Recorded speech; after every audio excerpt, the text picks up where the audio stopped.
Hybrid in the right position, and they can utilize all of their burst damage and CC in order to keep DRX out, because it doesn't feel like your quintessential front-to-back Jinx-style composition. So much of this game is going to depend on Doran on this Kennens in these team fights.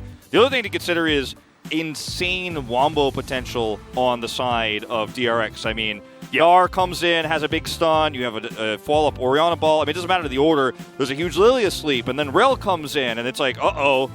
So you really have to make sure that you're split really well as KT, while also team fighting around Kennen, setting up those stuns in the backline. We're going to have to see a lot of flanks, I think, from that Yordle from the top side of the map. Yep, and also, I mean, Kennen doesn't beat Gnar in lane necessarily or anything like that. I think that we're going to see top lane be a lot more competitive than it was in either of the two games, right? We saw Doran get smashed in game 1, Kingen got smashed in game 2. Doesn't feel like it's as cut and dry here in game number 3. He doesn't have vision. Yep, there's a big wallop. There's Doran trying to get out of there. The flash does come through, but immediately Pioshik's going to follow. There's the watch out. EP lands every button. The last Q will do it. First blood once again. No hesitation on the flash either, knowing that definitely wanted to go for that one, as now Solka's getting collapsed on by everyone.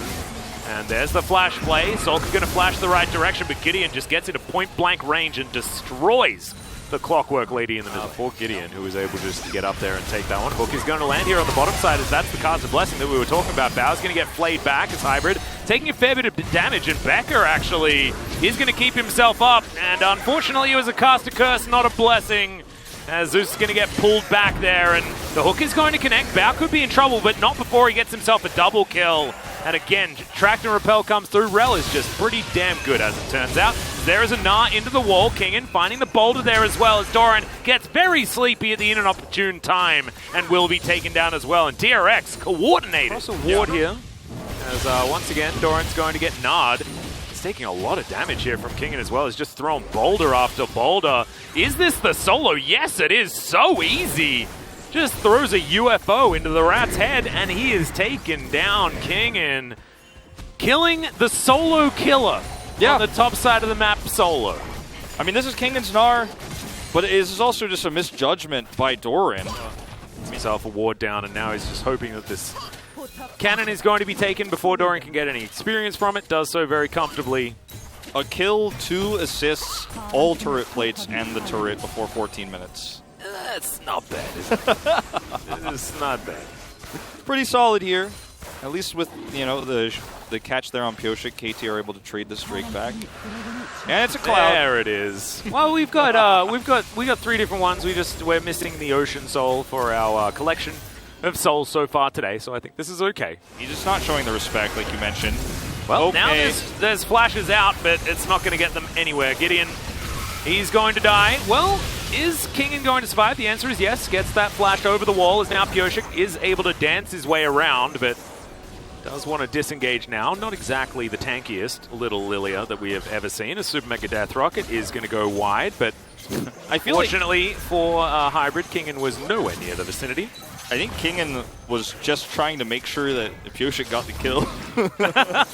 That's what it felt like in that moment. I mean, he's now 3-0. Okay, Kingen might be in trouble now. He could be. R. Yeah, he does have Nasa, the Mega Nasa. I think he should be okay. Had the Crush available, as well as the first Cloud Drake should just go over to Pioshik here, as there are a lot of people on the top side of the map. And he knows it, and, you know, Cloud is pretty good for Lilia. Yeah. Especially Lilia that's fed. Likes making people sleepy and also likes moving quick, so I don't mind that one whatsoever. That's what I was actually going to that's mention the third. Yep. And that was buffed on this patch. Here we go. Here's the flash in from Doran. Looking to take down Solka. They will do so pretty comfortably here, as that's a field goal from Pioshik. Looking for the sleeps, does find it. As the Victor's going to get sleepy there towards the top side. Doran's going to go down what feels like an afterthought once again. And it's a double kill for Pioshik, who is now 5-0-0. This is what happens when you try to make a play like this, when there's such a quick rotation around, or the quick rotation speed for DRX, not to mention that they didn't have vision of where that rotation was going to come from. Now, this is a little bit overzealous, I think, DRX. Certainly ambitious, as Kingen looking to go in, stride breaker down, looking for Gideon off to the side. He's been exhausted now. Zeus and Hybrid trying to get into this fight. Remember, you need a lot of help as the Jinx, and the Graves also need some as well. As Kingen's just going to throw a boulder into the back of the head of the AD carry on KT's side. Yes! It's Cogsworth, not Cogsworth. Yeah. Cogsworth, yeah. He wasn't really a clock, though. He was only temporarily in clock form. That is true. Just saying. Yeah. Best Who is he character. played by in the live action Beauty and the Beast? I'm trying to remember. I didn't see that one. Was it good? I was alright. I wasn't, over the moon about it, but it was relatively well done. Beauty and the Beast is one of my favorites growing up, so I was scared to watch the live action. Not that it like ruins it for me or anything, because we were like, it's gonna ruin it for me. I'm like, well, then you just don't watch that one anymore if you don't like it. But I just, I just wasn't that interested. I was like, I don't think this one's gonna be as good for me. Yeah. Too much damage. Well, in they go, looking for Becca now, who does get a big old shield, jumps off the Stallion as well, keeps himself alive for a relatively large amount of time. That's a double sleep, but golden goes Zeus, and Kennen not so lucky, unfortunately. Couldn't afford the Zhonya's, had to go for a Void Staff, and now Kingen finds the back line, looks for the Nara into the wall, gets one stun, and now Yukao moving on towards the side, and now Bao dives into the backline. Hybrid just obliterated. It's a double kill on the bottom lane here, and DRX just looking to mop up what they started. Looks like Baron could be on the menu now, as DRX is starting this snowball, and they are continuing it throughout this mid-game. Yeah, I mean, there's a scuttle here, so they can't hide this, but I really think they frankly do not care. There's no way to deny this. Yeah. They're able to clear most of the vision and just rotate over and take this one out. There's not nobody could stop this. Not know how. I'll go Wizard of Oz now. I don't know. There's no clock faces in that one. Movement speed's a pretty good stat, so I like it personally. Yeah, Plus ability haste is good.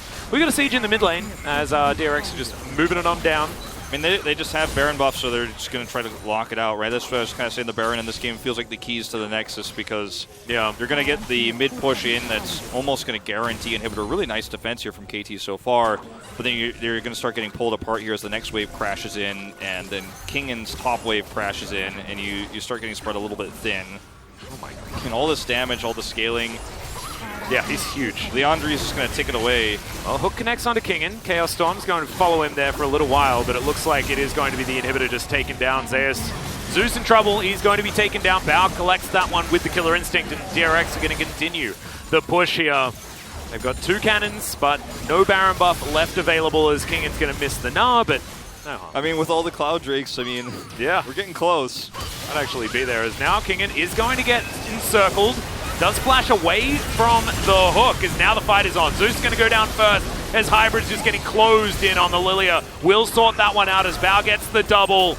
Gideon picks up one of the kills, but now it's just him and Yukao to defend these Nexus turrets. And like you said, DRX, they had the keys already. They just needed to go and pick up their new car that's in the shape of this circular Nexus thing. That's going to be the game as Kingen wants to close it out. Yukao, rough series for this guy. Not his fault, but the drafts that he was given to work with, making it a tough time. It's really hard here for KT. It's hard for the KT fans as well. That was adorable. Well, 32 minutes, and DRX are going to be victorious. It was a lot of damage out of Yukao, but unfortunately it didn't mean too much, as look at how linear that gold graph is.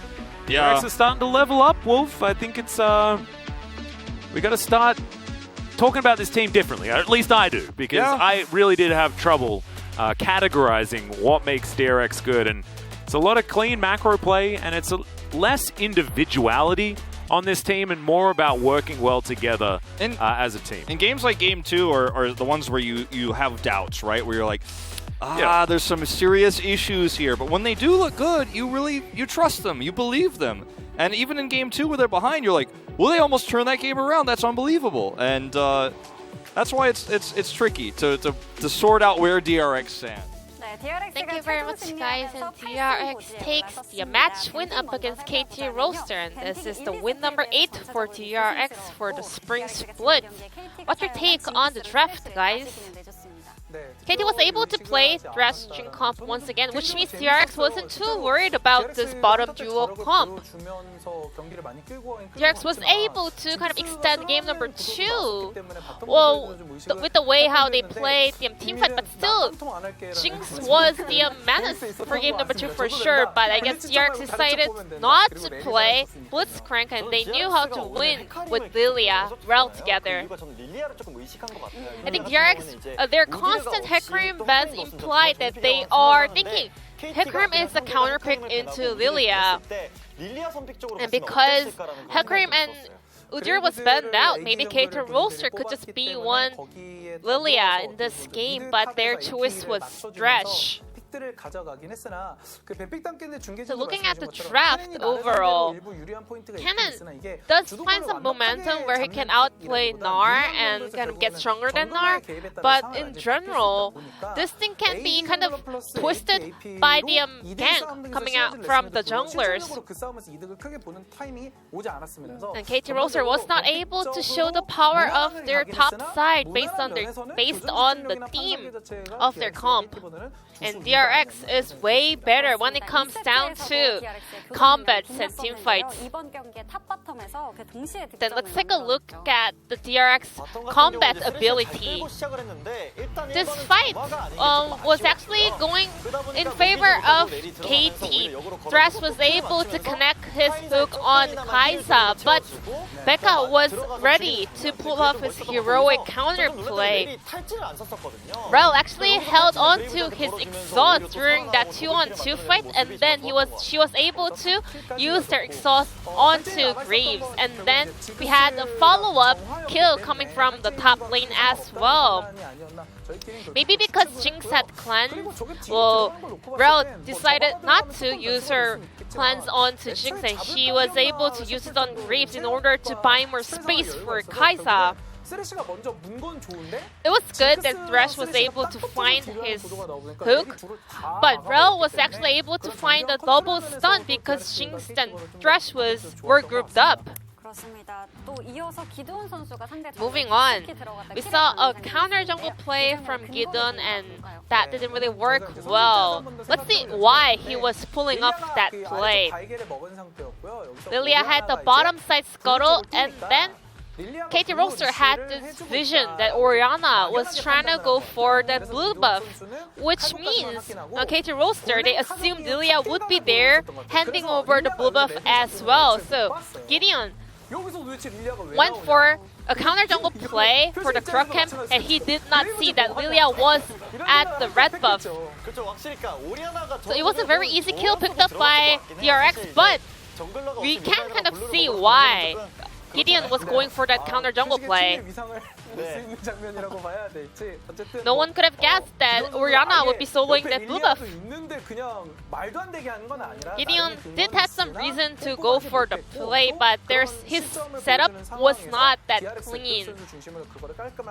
And DRX was able to punish that mistake coming out from KT Roaster's jungler. With this win, DRX was able to get another clean victory just like game number 1, and POG will go over to Pusick once again on Lilia, which means he is the solo POG for today's series, and he'll be once again adding one more POG in his pocket. Maybe he will be able to climb up the POG standing. It was really hard to vote for this POG, but a very clean kill secured by Pusick here. He was able to land all the skills in order to get that kill on Kennen. And Becca had some fantastic moments on Rel as well, but Lilia was the player, or maybe the champion, that got all the work done in the early phase and making DRX to get ahead of KT Roaster from the get-go. That first gank wasn't really sure, watching that gank, we weren't really sure whether he can lock down the kill, but Pusick was able to cleanly pick it up because of the accuracy of the way he uses his skills.